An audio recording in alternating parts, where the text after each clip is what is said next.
All righty, welcome ladies and gentlemen to the Bonita Democratic Council. Tonight we are joined by Thomas Allison. This is our third and last presentation in a series on systemic racism. And Mr. Thomas Allison Esquire will be presenting on systemic racism. Where do we go from here? So if you joined us the past two meetings, we first had a presentation on some community members that started a local effort to kind of work to shift culture and build bridges and gain understanding on diversity and inclusion. And then our second presentation was from members for the Bonita Unified School District's Equity Committee to give us a little understanding of what they're doing in the school systems and for the school district. And right now we're going to take a kind of a step back and get a little bird's eye view of the history of systemic racism as it pertains nationally as well as intrinsically locally at the San Gabriel Valley. In the San Gabriel Valley. And then a bit of a discussion of, okay, now where do we go from here, right? I know we're talking to people right now who are already in agreement on the fact that systemic racism is a thing. I think everybody on this call is agreement on that. However, I think what Thomas does uniquely well and what I was able to see and be a part of in his program last summer was being able to succinctly and effectively communicate what we mean when we say that systemic racism is intrinsically woven into the fabrics of our society. I think having that information helps us be better allies and be better active allies. So if I were to fully introduce this man, I would take up the entire meeting. Thomas Allison is a professor at the University of Verne. He has taught a race in the law class at the University of Verne College of Law. He is the director of operations for Webb Family Enterprises. He is a board member for LARP East Valley Health Community Center. He founded Social Justice Advocacy Project, which does local work. And you all know I'm the vice president of that and work in that. There's lots of other boards. And the thing that I am most excited to have Thomas be able to convey to you is I've been able to closely see the fact that he has found a way to work to dismantle the systems of racism and oppression in every environment and network that he exists in, whether he's being the president of the Rotary Club or whether he's starting a local nonprofit or teaching college students. He is going to weave this teaching and understanding in what he does. And it is my hope that we will all walk away from this meeting with the understanding of our duty and responsibility to do the same, and the understanding that we can do the same and that we have to do the same. So with that said, I will pass the mic over to Thomas. Go ahead and share your screen and get us started. And if you want to include, I know you're on like 45 other boards. If you want to include that, you're welcome to. So I always tell people they need to get them a partner that thinks as highly of them as Brittany thinks of me. That's a good thing. She always speaks very highly of me. The bad thing is that she never allows me to underpromise and overdeliver. So I'm going to tell you that I'm probably going to be as effective doing about 25% of what she said that I'm going to be able to do, because let's just face it, I'm only human. And so what I'm going to hope to do is take a step back. I have a PowerPoint. Please forgive me. I'm a professor. I'm going to hope to get through that as quickly as possible so that we can get into some questions and really start to get into a discussion about what it is that I talked about. My second confession, I'm a lawyer, and I kind of like to hear myself talk, right? So I'm going to resist the urge of that liking, and hopefully we can get as quickly into discussion and I can hear more of what you think about what I present rather than me just speaking and presenting. Does that make sense? Yeah. And I got a beautiful setup here with multiple screens. So I'm going to be able to present and still see all of your faces. So if you have a question or something pops up, go ahead and I think there's like a raise hand reaction or something. Do that, and then let's get into it as we're talking about it, rather than waiting until the end so that you forget your question. Does that make sense? And I guess the other ground rule here is I know what I'm talking about, so I am not afraid to answer questions. If you disagree with something that I say, feel free. I am not God. I am a intellect. I like to research. There is research out there that says everything I'm about to tell you is probably a lie. Hey, let's talk about it. Okay, so if we're being real, we're being objective, then I think we are getting to a more profound truth, not me telling you what I think the truth is, if that makes sense. I hope that is a good enough opening. I hope you feel comfortable to engage. I hope you are now open and willing to engage. That being said, I'm gonna go ahead and jump in. All right, so you guys can see my screen, correct? Yep.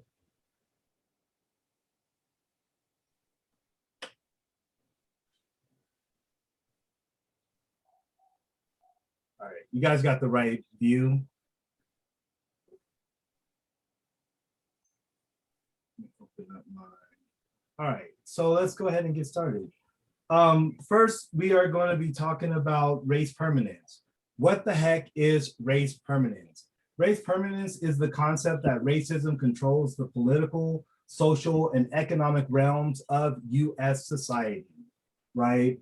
Further, it goes on to state that racism is inherent in American civilization, all right? And finally, privileging white individuals over people of color in most areas of life, including education. Okay, so what race permanence basically means is ingrained in the American legal, political, and social fabric is a concept that one group is superior to other groups, and that group should have a right to differentiate themselves from the other groups. And that's exactly what racism is, okay? It is the belief that groups of humans possess different behavioral traits corresponding to physical appearance and can be divided based on the superiority of one race over the other. All right, and I'm going to talk a lot about definitions because I want us to make sure that when we use terms, we are talking about the same thing. So when I talk about racism, this is going to be what it is I'm talking about. When I talk about race permanence, what was on that last slide is going to be what it is that I mean. There are two forms of racism. Segregationists who say that basically there are permanently inferior racial groups that can never develop and is supporting a policy that separates that group from the other group. Okay, so that is us saying a particular group is either criminals, uneducated, dirty, nasty, animals, other terms that have been used throughout society to differentiate groups. That is segregationist racism. The other form of racism, which is a lot more subtle, is assimilationist racism. And basically what that is the idea that different racial groups have cultures or behaviors that are inferior and they are common to that group. And so in a assimilationist racist perspective, you are looking to enrich that person or to develop their humanity by teaching them a better way of life. You are basically making a value judgment on what people decide to do with their life, their behavior, and their culture. And so when we talk about the San Gabriel Valley, we see a history of conquest and colonization. And this is quite honestly the blueprint for white supremacy globally. Okay, if you read Dr. Charles Mill's Racial Contract, if you read Dr. Kendi's Stamped from the Beginning, then you know that these are global phenomena. These are not just local. These are not just in the United States. This is a global issue that started far back to ancient Greece, where even Socrates and Plato, and there was a prevailing wisdom that if you were dark, then you were from an area of extreme climate and therefore had less than human capacity. Okay, and so what we saw here in San Gabriel Valley is that global white supremacy play out here as it did everywhere else. Okay, and what I have for you here is basically the history of San Gabriel Valley, where we started off in pre-1770s with the Quichua tribe, and then in 1771, we had the mission system that basically came in and enslaved or killed the Native Americans that were here prior to their coming. There was a war where Mexico took over and started a period of secularization. And then America took over after the Mexican-American War and the Treaty of Guadalupe Hidalgo. Basically, all throughout history, the control of this land has been defined by conquest and colonization. The Spanish created a system called rancherias, where they basically gave out land to the privileged, those who had social status, elite social status in the military, ties to the government, etc. And what they did was basically gave them the land, they held the land, they used the land to produce crops, and then the government, when they died, took the land back, right? Mexico continued the same system, except for people were allowed to keep this land forever. And then the United States came in and took that land under the Land Act of 1851, and then reallocated it based on their legal structure, okay? And I say all that to say, the racialization of space is at the heart of racism, right? Being able to conquer, colonize, and define who lives in any particular space is at the heart of racism, all right? And so when we talk about race permanence and it actually being ingrained in the legal, social, and political institutions, this is what it is that we're talking about, that every legal system that has come in this region and abroad was done through conquest and colonization.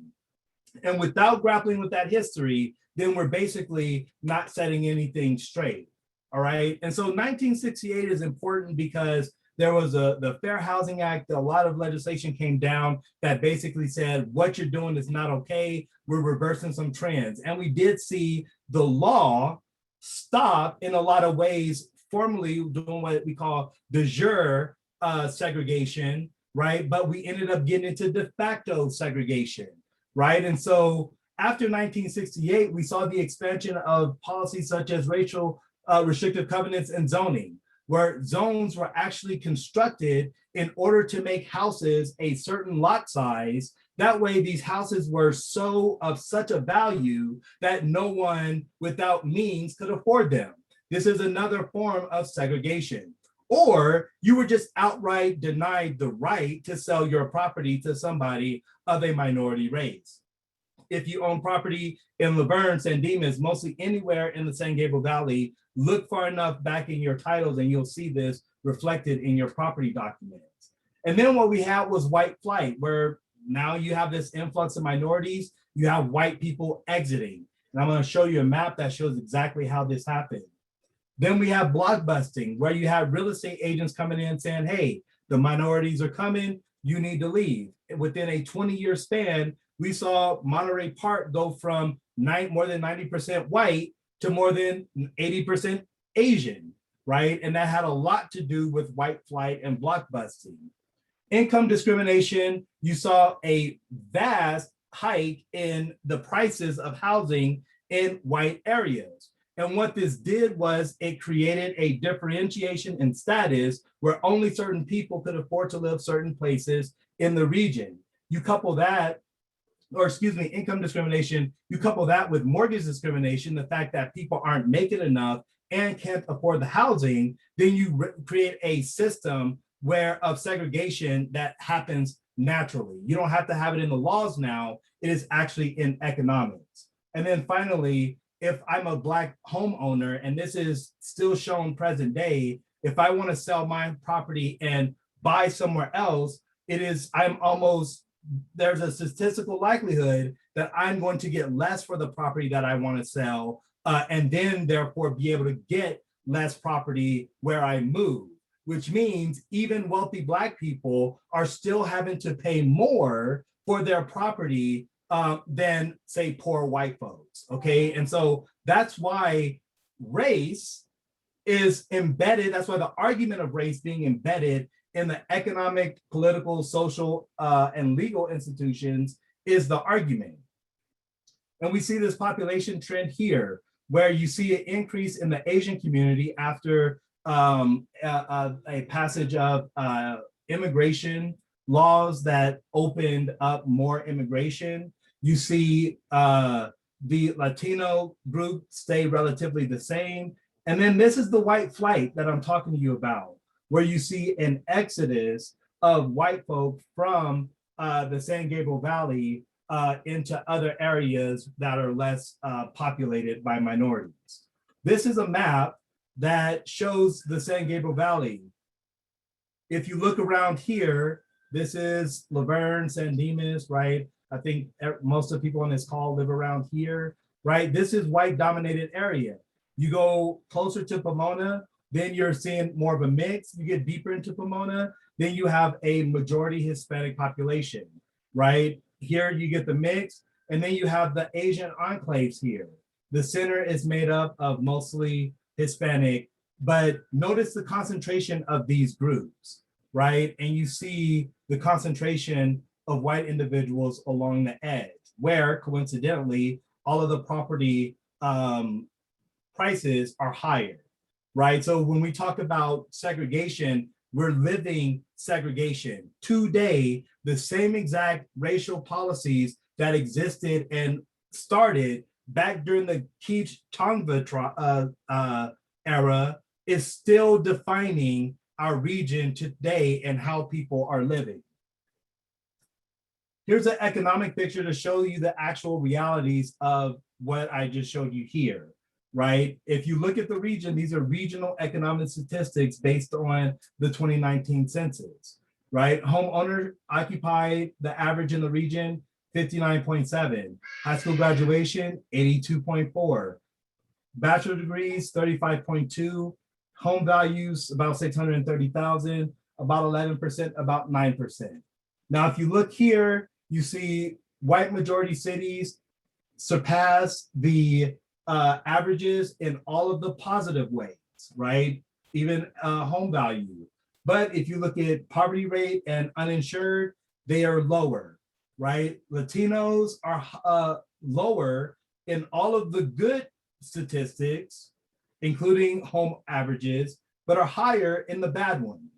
And then basically the Asian community kind of sets the standard for the average. But if you understand immigration patterns in San Gabriel Valley, i.e., I believe San Gabriel Valley is either number 1 or number 2 most populated area in the United States of Chinese individuals, then you understand a little bit more of how they skew numbers a bit because of immigration policies, as well as some of their own cultural practices. And so a racist is a person who is supporting a racist policy through their actions or inactions or expressing a racist idea. An anti-racist is somebody who supports an anti-racist policy through their actions or expressions or expressing an anti-racist idea. Seeing people as equal and in no need of development, right? So you see a boy sagging his pants. If that's a Black kid, what sort of stereotypes are you imputing on that kid compared to the white kid? What sort of help or counseling do you say that that kid needs if he's Black versus white, right? If he's white, he might be rebelling. If he's Black, he might be from a bad upbringing, right? What type of value judgments are we making on each other based on our physical appearances? And you can't say you don't make any value judgments because I'm gonna call you a liar. Because we all do, right? That's just a natural part, literally, of how our brain functions. So now that I've taught you a little bit about the history of racism, right? And again, this is all stuff that is documented. I didn't have to do anything except for look up public records to get this information. If you know, doing nothing makes things worse, right? And in fact, knowing and doing nothing means that that is racism, right? Not necessarily that you are a racist, right? But doing nothing to change a system that you know that has put in place racist realities or racist outcomes means that your inaction in addressing that racism is an act of racism, right? I am not calling you racist. I am saying the act of it is racism. So the knowledge itself imputes on you a responsibility to address it, to do something about it. And failure to do so means that you are acting racist, right? If you don't, wealth disparities will continue to increase. Housing costs will continue to increase. Racial disparities will continue to increase. Crime rates as well as death rates will continue to increase. And it just so happens all of these run along racial lines as far as determinants of where a person is going to fall on the spectrum. And so how do we talk about this, right? Because when it comes to economic outcomes, Black folk and Native Americans have basically the worst economic outcomes. So how do we make this conversation palatable for, say, a region where Native Americans and Black folks are such a minority, right?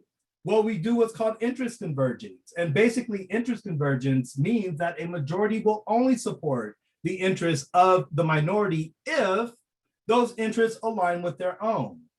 Okay, and so we need to be concerned about communicating with people, not based on anything that I've talked to you about, but based on their interests. What interests do we personally have in addressing this system? That is the only way we're going to get other people to care about this. What is good for the minorities is literally good for most whites. And if it's good for most whites, I'm going to tell you it's probably good for Asians and probably good for Latinos as well, based on the way the law and economics historically shakes out. And so really keeping the conversation about economics probably is going to be the strongest, most strategic way to cast this conversation. And so what people don't understand, and the reason why racism is so hard to talk about, is because we have this pecking order where minorities without geopolitical power are kind of stacked at the bottom, right? There's a lot of people don't know this, but the Chinese government, various governments actually have agreements with the US government based on how the US government will treat their citizens, right? And so this is why throughout history, you see different groups get treated differently, getting access to citizenship quicker, getting access to property rights, et cetera, because there are bilateral agreements being made with other countries on how these countries are going to treat each other, right? And so the United States had to make an agreement with China on how they would treat the Chinese. The reason, and this actually led to the removal of Chinese removal and all of that, because the US had an interest in how the Chinese government treated US citizens that had relocated over there, right? And so for places like Africa or poor parts of Asia, where there's literally little to no geopolitical power, those minorities fare the least when it comes to economic realities in this region and in this nation. Then it goes minorities with geopolitical power. Then it goes non-white people. Actually, that's supposed to say non-elite white people. Sorry, so scratch that, non-elite white people. And then elite white people, okay? Now the system has us all thinking that white privilege applies to both these top ranks here, right? When in reality, it only applies to this very top. What the system has done, it has taught non-elite white people that they are better than minorities, and it has taught certain minorities that they are better than other minorities. And so as long as Asians and Hispanics think that they are better than Black and indigenous people, they're going to want to keep their preferred status, right? And so they're not going to want to talk about Black Lives Matter. They're going to want to hear what's in it for me, right? The same thing is true about non-elite white people. The statistic that blows my mind is 75% of suicides is committed by white men. 75%. What is happening to white men that they are taking their own lives so disproportionately compared to everybody else? And that's because we're caught up in this fight of us versus them, When in reality, if everybody on this pyramid that's the same color said, we all have an interest in the same outcomes, we won't even need to fight. We can change the legislation and make those changes now. But as long as you think you're better than me because I'm darker than you, we're going to continue to have this. And let me tell you, these people are, at the end of the day, no more powerful than these people. These people, at the end of the day, are very little bit more powerful than these people. And the only reason these people are a little bit more powerful than the other people is because these folks will actually overthrow the government. And we saw this with the Jim Brown case. We saw this with the Shea Rebellion, where you saw non-elite white people get together with runaway slaves and Native Americans to literally overthrow the system. So they had to create a difference between this group and this group, but reality, that difference is not economic. Right? So racism is about economics, and this whole system has everybody fooled thinking that it's about something other than economics. You think that because I'm Black, I have different things in my background that prevents me from being as good as you, because that's what the system tells you. When in reality, I've just had to overcome a lot more economic strife than many other people have, right?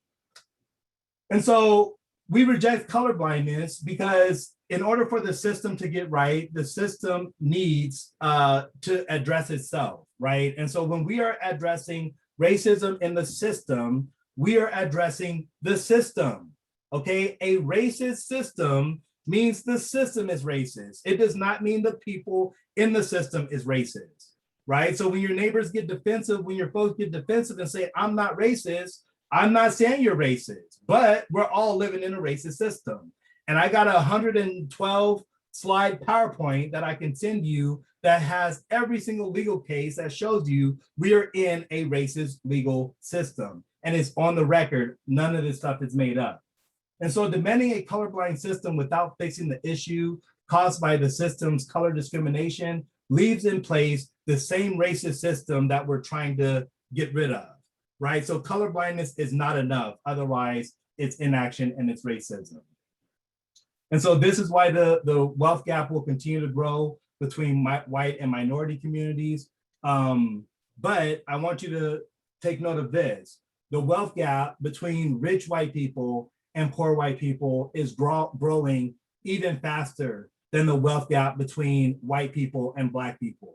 The wealth gap between rich Black people and poor Black people is growing even faster than the wealth gap between white and Black people, right? So racism has a lot to do with economics. If we're not talking about economics, then we're not talking about the actual outcomes and realities of racism. And so we have to be concerned about economic outcomes that address first the most economically disadvantaged. And those are statistically going to be Indigenous, Black, and Brown individuals.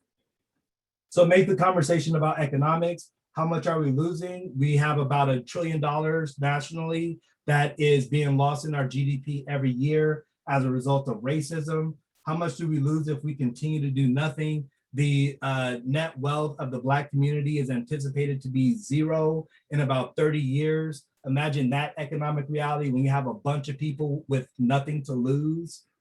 You have situations where crime increases. What can we do? We can fix it. We can start focusing on economic realities and economic outcomes that epitomize the racism in the system.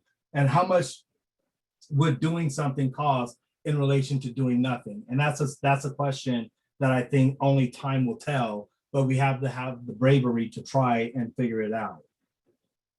What do we stand to gain from doing something? I think we have an opportunity to rewrite history. I've read more than enough books on the racist history of this nation, this state, and this region. There's books on this region and racism. And it's a story that keeps getting told over and over again. We have the chance to rewrite that story. So anti-racism moving forward, doing nothing is racist. Color blindness is racism. Racism actually has economic costs. In order to fix it, we need to address the costs. and I'm going to try and go through this because I want to get to your guys' thoughts on this material. Understand that exclusion from space has been a historic cause. Housing, education, employment, incarceration, as well as health are all determinants that deal with racism. And by addressing these issues, then we also address racism. So the question that I was called to answer here, is it culture or is it policy, right? And I'm going to tell you it's both. Culture is how people function. Policy is how institutions are directed to function. At the end of the day, people own culture, the government owns policy. But I got to tell you, there's a reason why the people had to be convinced that Native Americans were savages. There is a reason that people had to be convinced that slaves were animals. There's a reason that people have to be convinced that criminals are less than human.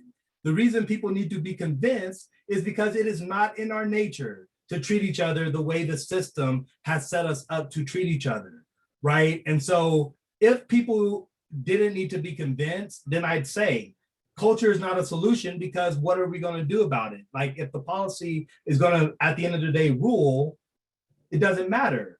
But the fact that the people needs convincing means that the power ultimately rests with the people.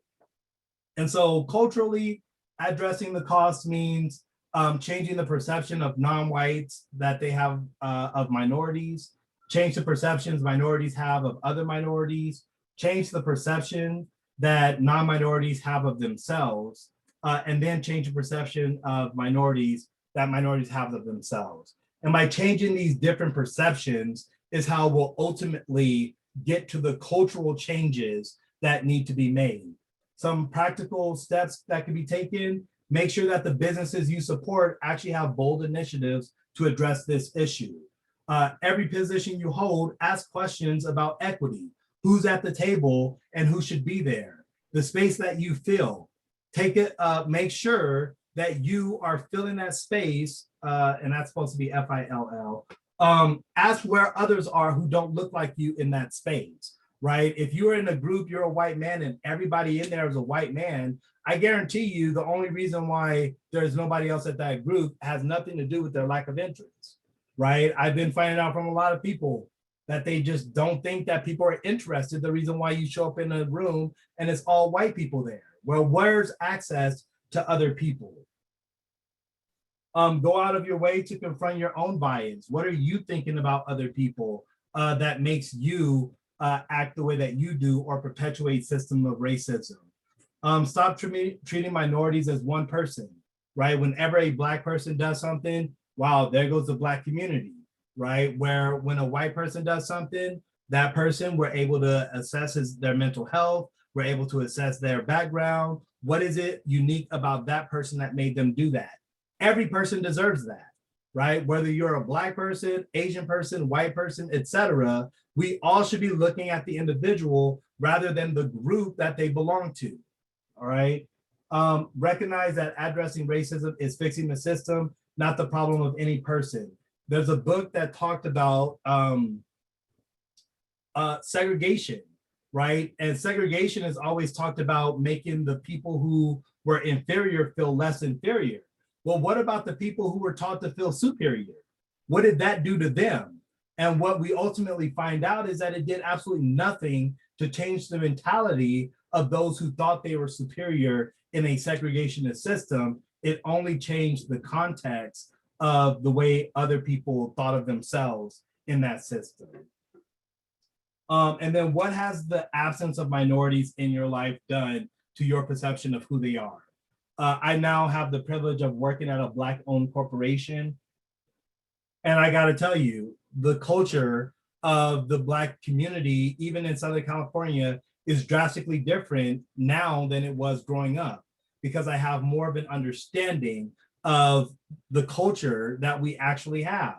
Otherwise, everything that I know about the Black culture is media-based, right? And so when you're allowing the media to shape your perceptions of other groups, I could guarantee you it is not going to be a good perception, because good perceptions of other people don't sell good news, right? And so you have to have a perception of somebody else that is negative, because that is what's going to emotionally arouse you to turn the news on and hear about the horrible things that these people are doing, right? But if I'm not taught to hate white people aren't taught to hate me, does Black Lives Matter actually get any news relevance?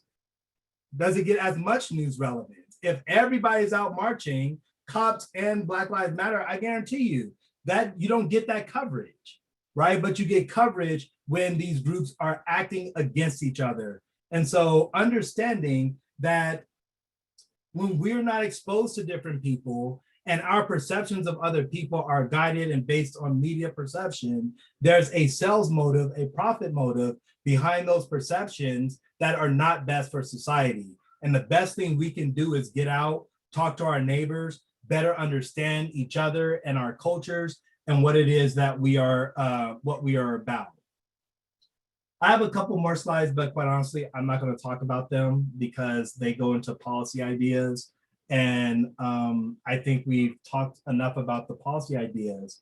I think generally what ultimately this, I'll support ethnic studies. I threw that in there because a lot of people don't want to talk about this. And in order for us to fix the system we're in, we have to talk about this. So these are some policy ideas. I'll send these to you if you want to know about them. But something I want you to consider, how do we pay for change, right? This is the hard question because slavery and undervalued labor is a significant source of labor in the United States, right? And if we're being realistic, our economy rests on the shoulders of an underclass, right? And as I've showed you, what we're talking about here is how low do we allow that underclass to go, right? Racism is what maintains the structure of that underclass, right? So if we're talking about getting rid of racism, we're talking about getting rid of the economic benefits of racism. The fact that some folks are living in $1 million homes that are worth $1 million that are only worth $1 million to keep other people away from them, right? And if you're talking about really making systemic change, you're talking about giving up that $1 million home in a way that allows everybody to have equal access to that $1 million home. And a lot of people don't want to have that conversation. And that's exactly where the conversation on racism stops. That's why colorblindness is an issue. That's why liberalism becomes an issue, because we want these things until it's time for us to give up ourselves. Then once it's time to give up ourselves, then we want to stop the conversation. And so all of this is going to require us take on a different perception of what it means to live in America. The fact that we all are voting in favor of a system in hopes that we win. But in reality, many of us are going to die losing. And in winning, we're hoping to get that Jeff Bezos type of wealth, right? But we need to revision, if we're really serious about this, we need to revision that concept. I don't know if there's a bigger capitalist than I am, right? I love capitalism, like I love business. And there's a lot of folks that are social justice people that hate me for it, but I don't care because I love business. And I think entrepreneurialism is the key to social liberation, right? It just so happens that when we are operating in an unfair system, we're no longer talking about capitalism. We're talking about something else, right? And so capitalism can still exist without the vast disparities that we are seeing now. Enjoying and appreciating capitalism does not mean embracing the economic disparities and the poverty that we are seeing people experience at the very bottom. And in order to overdo racism, we have to be concerned first about the people at the very bottom. All right, I'm going to open it up to questions now, if that's okay. But before we move on to questions, Thomas, can you real quick, I know it's going to be a long list, but can you real quick give the list of the things that you're personally doing and connected to, or that folks on here could personally do or be connected to, right? Like I'm talking about like the youth venture program. You just mentioned entrepreneurialism being the key, right? Some of the stuff that SEAM is doing.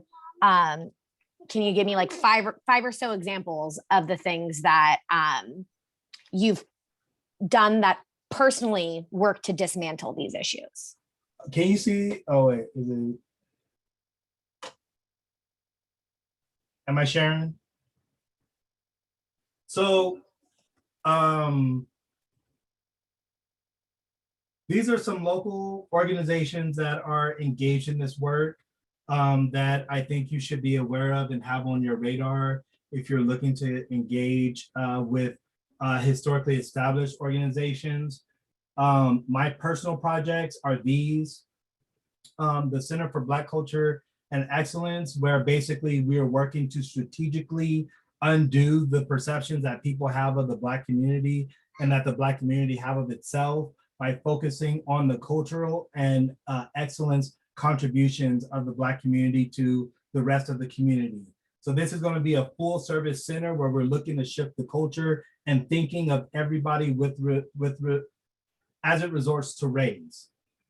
And so open center to all races, but the goal is to cast it through a lens that will have people appreciating those at the bottom that I discussed. The UOB Justice Center, we are working on developing a truth committee. Truth stands for transparency, relationships, understanding, trust, and healing. In order for us to ever get to a part of actually making cultural shifts and cultural changes, then we got to get together. We got to talk about it. We have to be willing to unpack the bad stuff, the negative stuff. We got to be willing to talk about this. We also put on pro bono legal clinics. And then finally, the Social Justice Advocacy Project that has a number of community education and dialogue programs and collaborations. And so these are the projects that we have going. It's not just me. There's a few people that are working on these projects, but we're also always looking for co-sponsors. I believe in a system called collaborative governance, where the more people, institutions, and resources we can bring together to work on a common thing, the easier we'll be able to reach better outcomes, right? So if each group gives an inch, then we'll have a mile for each person and make some significant change. I'll send the links to these programs. Yeah, thank you. Thank you so much. Because I know we talk frequently about the policies, right? We've talked about healthcare here. We can talk about expanding Section 8. We can talk about all of these policies. But I think it's important to know that if you're not a politician, there's still tons that you can do. And that, as Thomas said, we have the duty to do. So let's move on over to questions. Amanda, I see you have one. So I'm a huge advocate for starting anti-racism conversations starting in like elementary school. Part of that, I think, is not necessarily like educating our kids, but also, for example, I know for parents, usually we, buy school supplies or we donate to our teachers' classrooms and that kind of stuff. Well, I'm in San Dimas, so I'm within the Bonita Unified, and I do see one of our board members here. But I think our district is very well off in regards to financial support of teachers in the classroom. So I have teachers that I very close friends that work in Pomona, for example, where they don't have books for their high school students. They're required to teach the book, but their books are actually missing like chapters of pages. And the school just tells them, sorry, you just have to make do with what you have. So what ends up happening is those teachers didn't spend thousands of dollars out of their pocket to replace actual classroom supplies like books. So I know I have like supported my friends, by donating, several $100s to them to replace some of these materials that in my mind shouldn't be optional for a classroom. So it's like just getting that input from them. So I guess the question I have is, if we want to help make sure that at least from the education standpoint, these kids that are within these school districts that are not affluent, they're not in affluent areas, and they might have advantages for certain grants and stuff. I went to a school that wasn't necessarily in an affluent area. I know there's a lot of grants for those schools, but there's still a lot of things that are lacking, like up-to-date classroom material, or just kids that literally lose their backpack on their way home somehow, and then come to school the next day in the same clothes they've been wearing the whole week and no backpack, no supplies. And the teachers are continuously replacing this, and the school just can't afford to keep doing that. Is there a way for us to donate to them, you know, maybe even on a regular basis? Is there a way for us to find out which school districts maybe are falling on that lower end of the scale in regards to how much funds they're getting and so on? Or is that just going to be word of mouth? I mean, you mean, are you asking me if you can donate to school districts? Not, well, I know I can donate to school districts and I can donate to teachers directly, but if from a, I guess, anti-racist standpoint, being a white woman, and so my background, again, I grew up in an area that was predominantly white, but I lived in a white community that's like this. And like over here is this Native American indigenous tribe reservation. And over here on the top is a second one. So I grew up seeing the disparity, even though we went to the same school. So it's the same school supplies, same teachers. I did witness the disparity between us as white students and them as indigenous student. And then when they bust in students from Madeira that were predominantly Hispanic, all of a sudden we have all these Hispanic kids in the high school that we haven't had in elementary or middle school. And I think there was this idea that, oh yeah, we don't see color because everybody was white. Of course we didn't see color. There wasn't any color in there to see. To now, oh, there's, you know, people with different ideas and they're coming from different socioeconomic backgrounds. But I wanted to find a way that maybe we can donate more to those schools, but I just don't know how to find the ones that need it. You know, without making my own racist assumption that, oh, it's in Pomona, it must be in need. For me, I view that as a racist assumption, I guess. I don't know. Well, education is a aspect of, I think, a commonplace of structural racism, right? And so I guess we could talk about public spaces in general, but what I'm really going to challenge you to do is research the actual system that creates those disparities, right?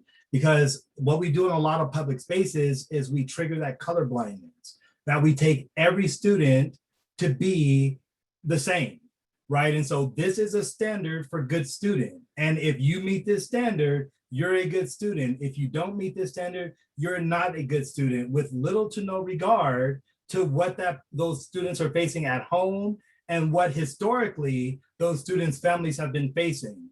And without assessing those, we're basically making the assumption that all students have the same resources and same privilege at home.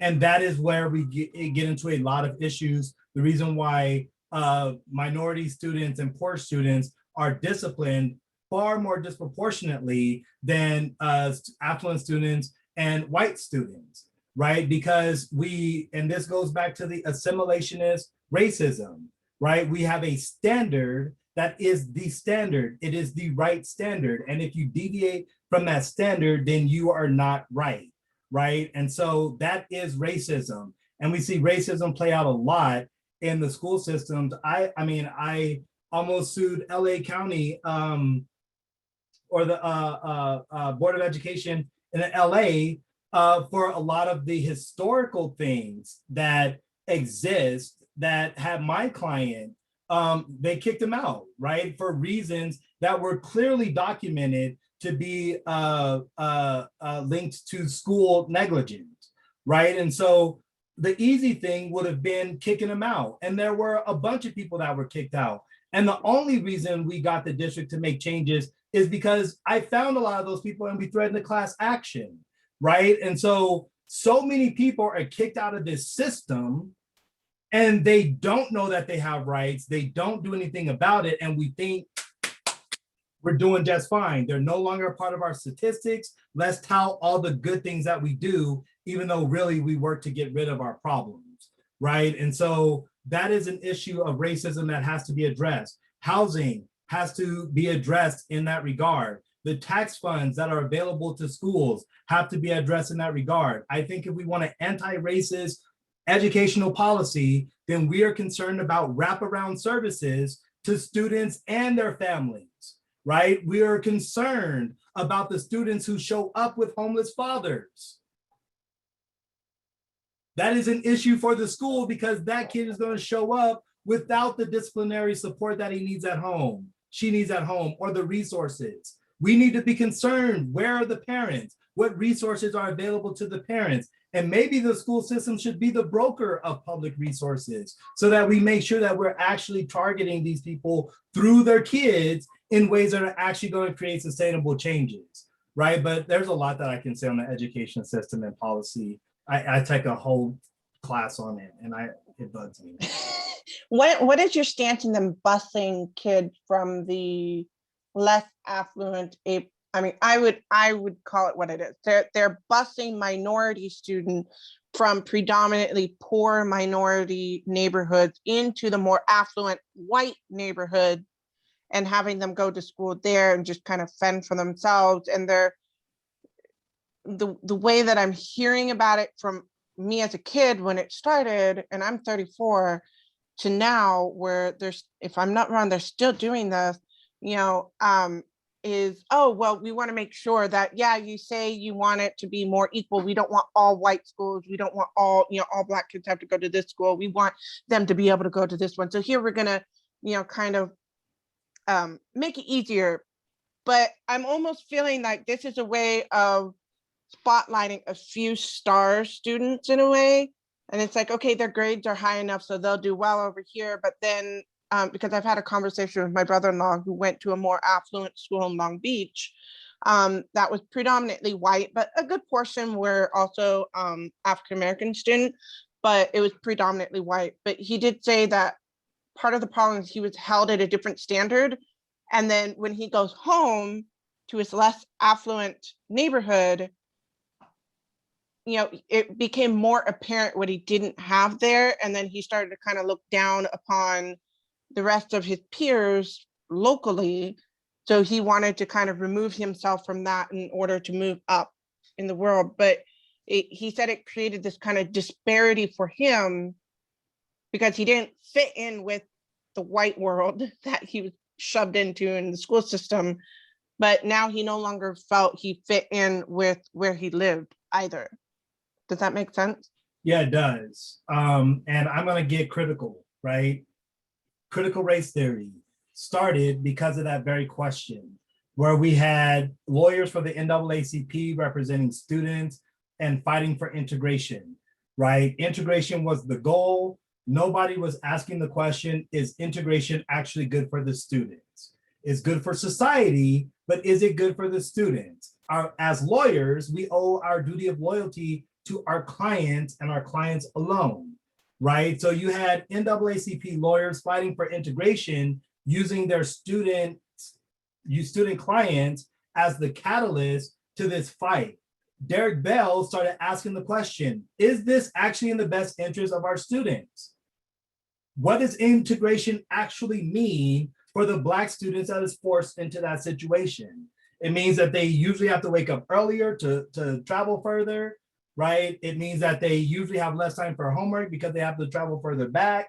It means that they have to go through distractions, being ridiculed, being discriminated against. What does that make it better than if they were to just go to their Black school? Well, this was a fundamental question that was being missed because everybody assumes that picking up and putting over here is the solution, right? And so, no, I'm not going to tell you that it is in the best interest of kids to be bused from one district to the other. I don't know. Maybe it is, maybe it isn't. I think that these are decisions that need to be made on a local level. But I'll tell you, if it's my daughter, I don't know if I'm signing her up to send her across the kid. I don't know if I want to put my kid in Bonita. And Bonita is a great district, right? I know I probably shouldn't have said that, but but I got some real questions. And so if I'm not willing to take my kid to the school here, why would I bus her to another city for her to deal with that, right? And so we have to ask fundamental questions. Is this actually good for where we're trying to go, right? The biggest question we should be asking instead of busing is what resources can we give to that school so that we no longer ask whether or not we need to bus people out of it. Right? Forget, and this is why colorblindness doesn't work. Poor schools need more money, but we need not take money from the good performing schools. And everybody's going to tell you, I don't want to pay more taxes. And now we're back to square one. So we've got two questions in the chat I want to draw your attention to, Thomas.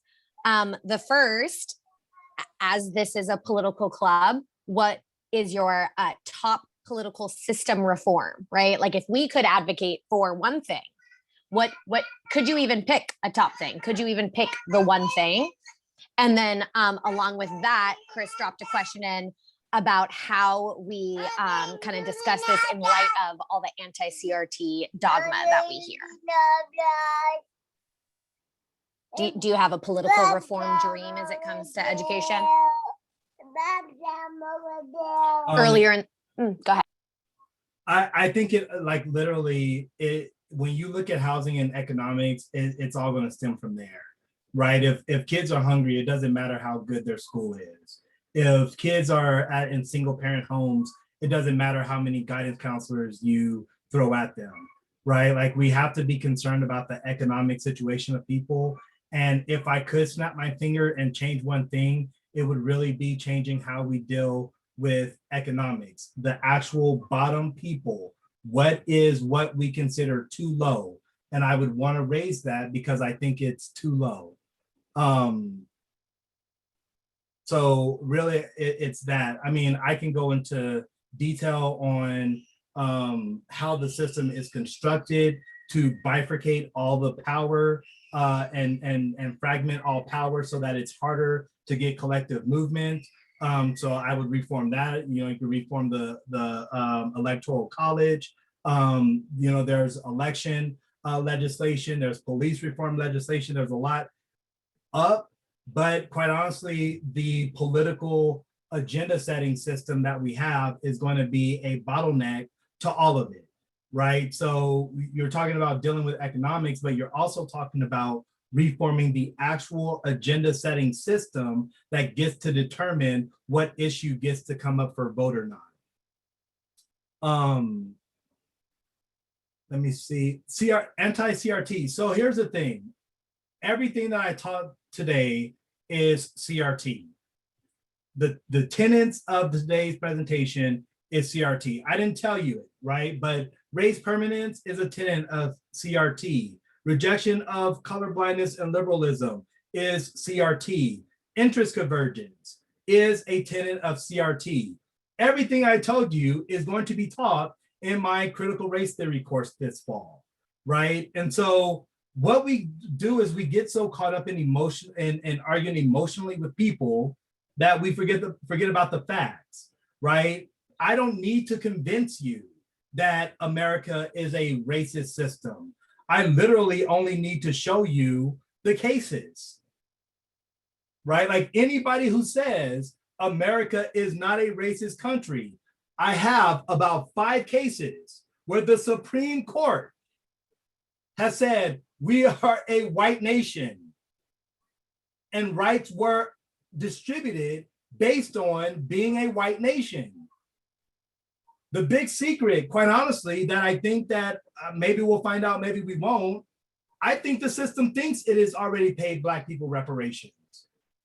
If you know anything about the Reconstruction Amendments, the 13th, 14th, and 15th Amendments, they only pertain to Black people in the beginning. It was slaves that got the 13th Amendment, slaves that got the 14th Amendment, and freedmen that got the 13th, 14th, and 15th Amendment.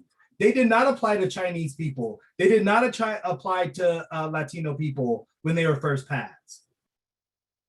So that was a system's form of reparation to Black people. You're now free and you get to be in America.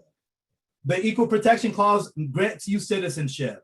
And citizenship, if you go back through the law, is the very first step to recognition of a group's legal status.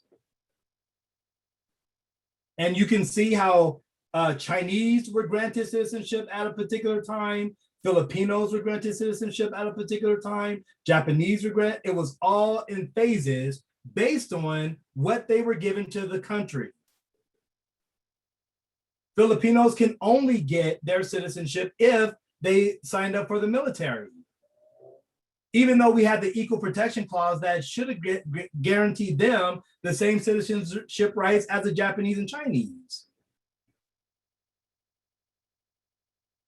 Right? So when people say like, we don't want to talk about this, that they're just hiding from the history.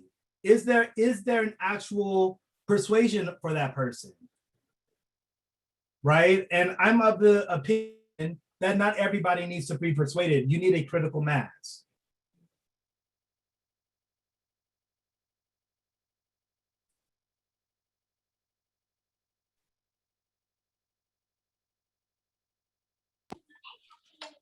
Sorry, I had to change a diaper. And I don't know if y'all saw, I saw a video sharing around social media a bit, and it was a general testifying before Congress. Did you guys, anyone catch that? And he was answering a question on the topic of critical race theory. And he brings up, like, I've read Mein Kampf, right? Like, I've read Karl Marx. Like, reading things, learning about things doesn't make you those things. So why are you all afraid of us learning about critical race theory, right? Even if parents are concerned that this is like a wrong mentality to have, why are they concerned about them learning that this is a mentality that exists, right? And I just think that that was a very powerful way of communicating like this fact about history, right? If these facts exist, why are you afraid of those facts? Amanda, I see you have another question. I know we're over 8. We've got some flexibility. Can we crunch your question down real succinct for me? No, I just kind of wanted to also comment in regards to that, because I follow somebody that is more on the indigenous side, and he makes it a point to call people that like bring racist, comments to him, and he just says, "You're colonizers." That's all it is. Predominantly they're white, but then people got so upset that he was doing that he was calling them out, and instead of saying you're racist, he just said, "Hi, colonizer," and that's all he says. And there's so many videos that have taken off from that from other creators, but I just find it interesting. So when I hear about critical race theory, my only thought on that is people are uncomfortable with the truth. They want to be comfortable in their belief of what their history is, their belief that, hey, I'm right, I'm not wrong, I'm not a bad person. So when you bring up this idea of colonization and how bad maybe so again, my history is, I'm part of the original 13 colonies, related to Benjamin Franklin. So my relatives played an instrumental role in slavery, in colonization, and all of that. So I think a lot of us were so uncomfortable with the fact that, hey, I have to somehow come to terms with that. And so they're against critical race theory because they're like, oh no, I don't want my kids to think they're racist just because they're white. And that's because they're internalizing it. That's why we need to shift our language from calling people racist to calling the system racist, and then calling their actions racist, right? But people should be able to differentiate themselves, the racism from the system versus the racism, their own personal racism, right? It is weird for people to want to celebrate Juneteenth, but not talk about critical race theory, right? Like, Juneteenth is your recognition that somewhere in history we went wrong with slavery, right? And so just talking about that shouldn't bug you because you weren't there. But when you internalize it, that's where we have a hard time keeping the conversation going. Yeah. And so a question that is oftentimes asked is, and that we've asked throughout this entire series is this, how do we convince people, right? Or the overarching question I've asked every panelist is, when do we compromise progress policies? When do we compromise for the sake of progress? And when do we push at the risk of pushback? I don't know if anybody caught, but there was a school board meeting in Virginia that got like wildly protested. Police were called, they were screaming at the board, and it was because of the introduction of critical race theory. And in our community, we have folks who do not believe that systemic racism exists. We heard someone speak at the last school board meeting that said that the claim of critical race theory, that the claim that American systems are intrinsically racist is somehow flawed, right? And like we said, Thomas has 120 some odd slide that shows how the legal system has intrinsically been racist since its inception. So is there a repackaging that needs to be done to try to convince folks that learning about the history of systemic racism is just something they should do? Or what? What do you do? Thomas, you've had lots of conversations with angry white people. What do you do? It's empathy. It's always empathy. Right. And so as a Black man, my messages are only going to go so far. The very fact that I am Black speaking about race is the same almost as the student who got the F complaining about the teacher. Right. If you are the student with an A complaining about the teacher, now we want to hear more about your complaints, because why would you complain against somebody who gives you an A?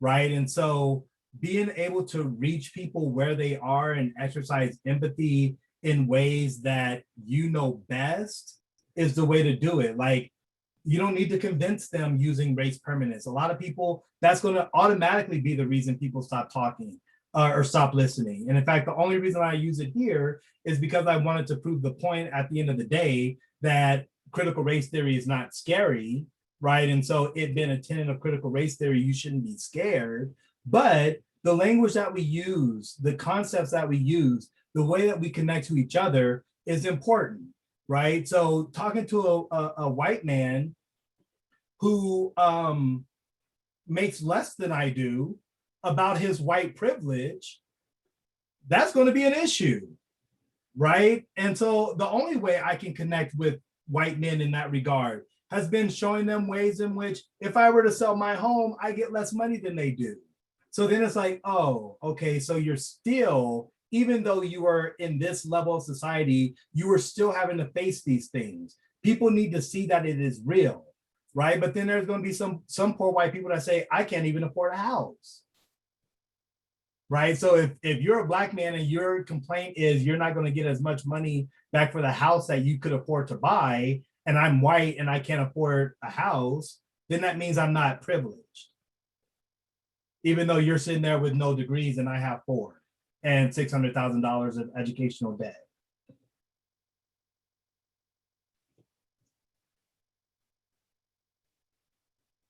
So meet people where they are. That's my suggestion.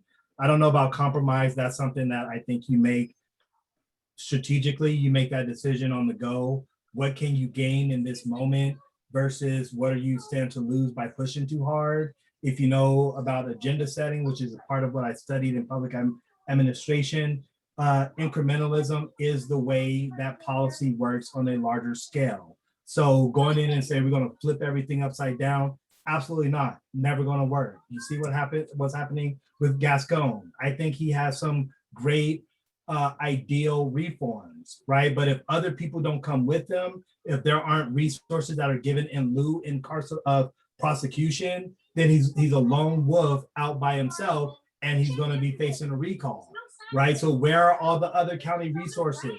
Where are all the homelessness, the job services, all of these services to help him avoid prosecution, right? And so there's a lot of work to be done, but it is going to be us being strategic in our relationships that move it forward. That's good. That's good. Do we have any other questions for Thomas on the historical stuff or the stuff moving forwards, or questions about local actions that y'all can be engaged in or we can be engaged in? No. All right. Well, then thank you so much. Thank you for joining us, Thomas. We do have a bit of club business to move to, but I will preview for those club guests that are joining us tonight that this, while this concludes our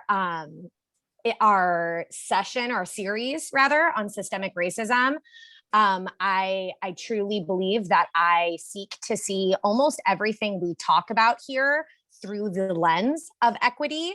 So our next series is going to be on health and wellness. But if you know anything about the social determinants of health, if you know about disproportionate health outcomes, when we're talking about the health and wellness of our community, we need to also see that through the lens of it. Statistically, poor and minority members within our very community will have different health outcomes than others. So the lens that we've kind of been taking through this series will continue, but the focus may shift a bit. So I thank you all for joining us and hope to see you again at next month's meeting. And I will pass the mic over to Club President Matt Lyons.